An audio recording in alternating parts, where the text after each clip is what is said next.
ಸಮಸ್ತ ವೀಕ್ಷಕರಿಗೆ ನಮಸ್ಕಾರ. ನಾನು ಜ್ಯೋತಿ ಎಡಪದವು ನಿಮ್ಮೆಲ್ಲರನ್ನು ನಮ್ಮ ದುನಿಪು ಯೂಟ್ಯೂಬ್ ಚಾನೆಲ್ಗೆ ಆತ್ಮೀಯವಾಗಿ ಸ್ವಾಗತಿಸುತ್ತಿದ್ದೇನೆ.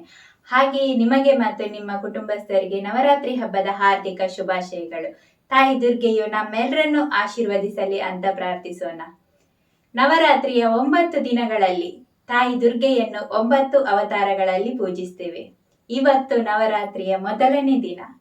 ಇವತ್ತು ತಾಯಿ ದುರ್ಗೆಯನ್ನು ಶೈಲಪುತ್ರಿಯ ರೂಪದಲ್ಲಿ ಆರಾಧಿಸ್ತೇವೆ. ಶೈಲಪುತ್ರಿ ಅಂದ್ರೆ ಪರ್ವತರಾಜನ ಮಗಳು ಅಂತ ಅರ್ಥ. ಶೈಲಪುತ್ರಿಯನ್ನು ದೇವಿ ಸತಿಯ ಪುನರ್ಜನ್ಮ ಅಂತಾನೂ ಕರೀತಾರೆ. ತನ್ನ ಪತಿಯಾದ ಶಿವನನ್ನು ತಂದೆಯು ಅವಮಾನಿಸುತ್ತಿದ್ದ ವೇಳೆ ದೇವಿ ಸತಿಯು ಉರಿಯುತ್ತಿದ್ದ ಅಗ್ನಿಕುಂಡಕ್ಕೆ ಹಾರಿ ತನ್ನ ಪ್ರಾಣವನ್ನು ತ್ಯಾಗ ಮಾಡ್ತಾರೆ. ಶಿವನನ್ನು ಪಡೆಯಲು ಮತ್ತೆ ಪುನರ್ಜನ್ಮವನ್ನು ಪಡಿತಾರೆ. ಆದರೆ ಸತಿಯ ಸಾವಿನ ನಂತರ ನೊಂದಿದ್ದ ಶಿವನು ದೀರ್ಘವಾದ ಧ್ಯಾನದಲ್ಲಿ ಮುಳುಗುತ್ತಾರೆ. ಆದರೆ ಶೈಲಪುತ್ರಿಯು ಕಾಡಿಗೆ ಹೋಗಿ 16 ವರ್ಷಗಳ ಕಾಲ ದೀರ್ಘ ತಪಸ್ಸನ್ನು ಮಾಡಿ ಮತ್ತೆ ಶಿವನನ್ನು ಪಡೀತಾರೆ. ಶೈಲಪುತ್ರಿಯ ಆರಾಧನೆ ನಮ್ಮಲ್ಲಿ ತಾಳ್ಮೆ, ಧೈರ್ಯ ಮತ್ತು ಶಾಂತಿಯ ಮಾರ್ಗವನ್ನು ತೋರಿಸುತ್ತದೆ. ಶೈಲಪುತ್ರಿಯ ಹೆಸರೇ ನಮ್ಮೊಳಗಿನ ಶಕ್ತಿ ಮತ್ತು ಸಕಾರಾತ್ಮಕತೆಯ ಸಂಕೇತ.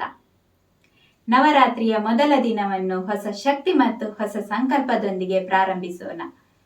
ಮತ್ತೊಮ್ಮೆ ನಿಮಗೆಲ್ಲರಿಗೂ ನವರಾತ್ರಿ ಹಬ್ಬದ ಹಾರ್ದಿಕ ಶುಭಾಶಯಗಳು. ನಮಸ್ಕಾರ.